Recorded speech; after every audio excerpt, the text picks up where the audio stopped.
আসসালামু আলাইকুম, আদাব। প্রিয় দেশবাসী, বছরের শুরুতেই আপনাদেরকে শুভেচ্ছা জানাই। কামনা করি বাংলাদেশ তার স্বমহিমায় ফিরে আসুক। এটা আমাদের মা মাটি, জন্মভূমি, আমাদের অহংকার, আমাদের গর্বের। একটি জঙ্গিবাদী রাষ্ট্র বা জাতি হিসাবে আমরা বিশ্বে পরিচিত হতে চাই না। জানুয়ারির প্রথম দিনে, প্রথম সপ্তাহে গত বছর আমরা বই উৎসব করেছিলাম। বঙ্গবন্ধু কন্যা জয়ন্তী শেখ হাসিনা বছরের পর বছর কোমলমতি ছাত্রছাত্রীদের হাতে বছরের শুরুতেই নতুন বই, ছাপাখানা থেকে আসা কালি এবং কাগজের যে গন্ধটা, সেটা একটা স্বর্গীয় অনুভূতি। সেই অনুভূতি থেকে অবৈধ ইউনূস সরকার লক্ষ লক্ষ ছাত্রছাত্রীদেরকে বঞ্চিত করেছে। শুধুই কি কোমলমতি ছাত্রছাত্রী?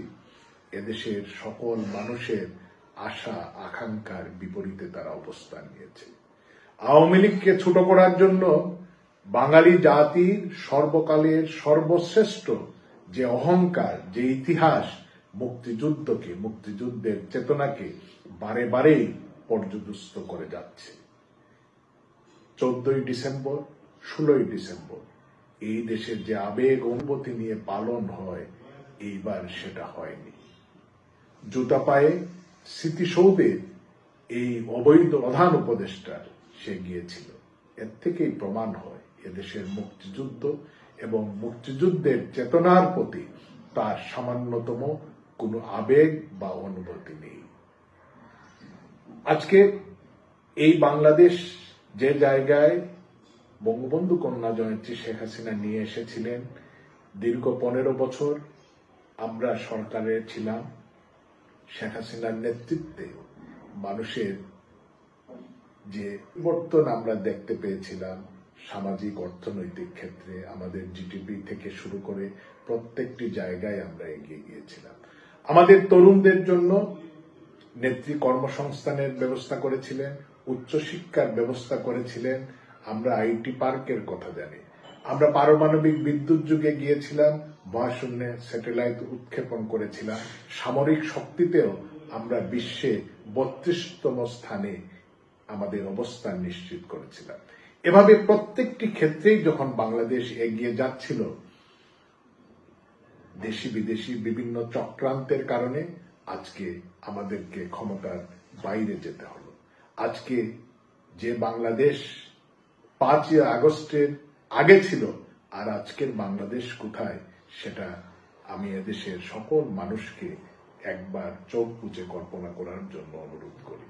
আমরা ক্ষমতায় ছিলাম, আমাদের ভুলভ্রান্তি ছিল, আমরা সেই ভুলভ্রান্তিগুলো অস্বীকার করব না। সরকারি দল, ভুল তো অবশ্যই হয়েছে।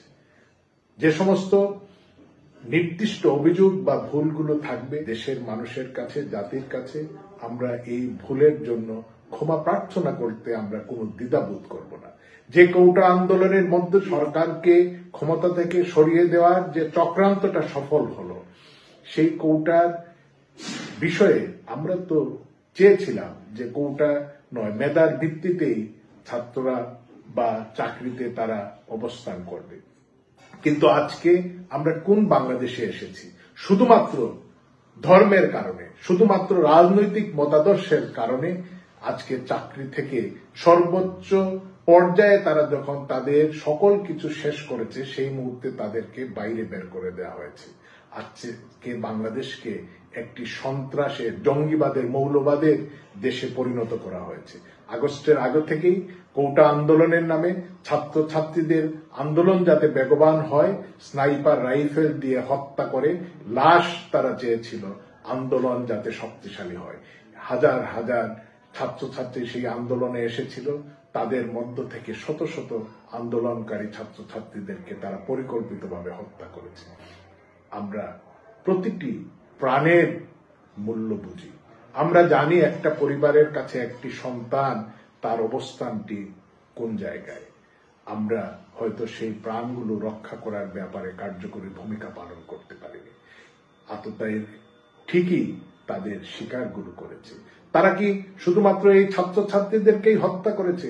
তা নয়। 5 আগস্টের ঠিক পূর্ব মুহূর্তে দেশের বিভিন্ন জেলখানায় আক্রমণ করে জঙ্গিদেরকে বের করা, দেশের প্রায় 400টি থানা আক্রমণ করা, অস্ত্র লুট করা, অন্তঃসত্ত্বা পুলিশ সদস্যকে পিটিয়ে হত্যা করা, বিভিন্ন জায়গায় পুলিশকে গণপিটুনি দিয়ে তারপরে ল্যাম্পপোস্টের সঙ্গে ঝুলিয়ে রাখা, এগুলো প্রত্যেকটাই ছিল ইউনূসের পূর্ব পরিকল্পিত। এই হত্যাকাণ্ডের মধ্য দিয়ে পুরো রাষ্ট্রের চরিত্রকে তারা পাল্টে দিয়েছে। একটি উন্নয়নকামী মধ্যম আয়ের দেশ থেকে বাংলাদেশকে তারা জঙ্গি রাষ্ট্রে পরিণত করেছে। এই অবস্থা বেশি দিন চলতে দেয়া যায় না। আমাদের প্রত্যাশা, আমরা আমাদের দেশের সামরিক পরিবেশ পরিস্থিতি এবং আমাদের আশেপাশের দেশ এবং বহির্বিশ্বে যে বাংলাদেশের ভাবমূর্তি হয়েছে, আমাদের পরাশক্তিগুলো এই ব্যাপারে তাদের অবস্থান পরিবর্তন করেছে। আমরা একটি গ্লোবাল ভিলেজে রয়েছি, বিচ্ছিন্ন থাকার কোনো সুযোগ নেই। আজকে শুধু এই দেশের মানুষ নয়, এই উপমহাদেশ আজকে হুমকির মধ্যে পড়েছে এই জঙ্গি ইউনিট কারণে। আমাদের প্রত্যাশা, আমাদের দেশে আগামী 1 মাসের মধ্যেই একটি পরিবর্তন হতে যাচ্ছে এবং এই বিষয়টা নিশ্চিত বঙ্গবন্ধু কন্যা জয়িত্রী শেখ হাসিনা ইনশাআল্লাহ মার্চ মাসের পূর্বেই বাংলাদেশে আসবেন।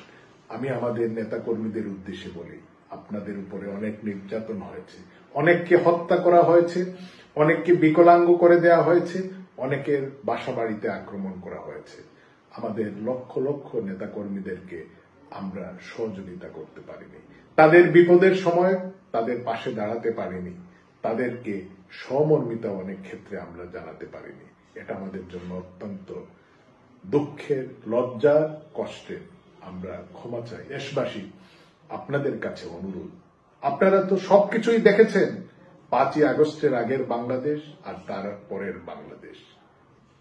আগামী দিনে বঙ্গবন্ধু কন্যা জয়িত্রী শেখ হাসিনার নেতৃত্বে আবারও যাতে আওয়ামী লীগকে ক্ষমতায় এনে এদেশের মানুষের আর্থসামাজিক উন্নয়নে ভূমিকা রাখার সুযোগটা আপনারা করে দিবেন, সেই প্রত্যাশা আমি আপনাদের কাছে রাখি। আমি কুলাউড়ার মানুষের উদ্দেশ্যে বলতে চাই, প্রায় 1 বছর পূর্বে আপনারা আমাকে ভোট দিয়ে নির্বাচিত করেছিলেন, অনেক প্রতিশ্রুতি আপনাদেরকে দিয়েছিলাম। বঞ্চিত কুলাউড়ার মানুষ আশায় আলো দেখেছিল, বিপুল ভোটে আমাকে নির্বাচিত করেছিল। জানুয়ারি থেকে আগস্ট অনেক কিছুই আপনাদের জন্য করেছিলাম, অনেকটাই আপনারা জানেন।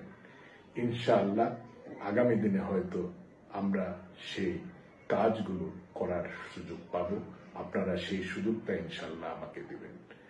আমি আপনাদের সকলের সুস্বাস্থ্য এবং এই দেশকে একটি জঙ্গিবাদ, মৌলবাদ নয়, এই দেশটি আমাদের সকলের। আমরা বাঙালি, আমরা বাংলাদেশী। 30 লক্ষ শহীদ, 2 লক্ষ মা বোনের সম্ভ্রমের বিনিময়ে যে পতাকা, যে মানচিত্র আমরা পেয়েছি, কোনো শকুন যাতে সেটায় কামড় দিতে না পারে। যারা আমাদের বুদ্ধিজীবীদের হত্যা করেছে, মুক্তিযুদ্ধে পরাজিত হয়েছিল, সেই জামাত শিবির আজকে আবার তাদের হিংস্র রূপে ফিরে এসেছে।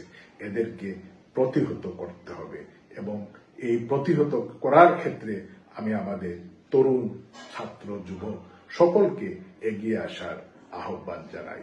জয় বাংলা, জয় বঙ্গবন্ধু।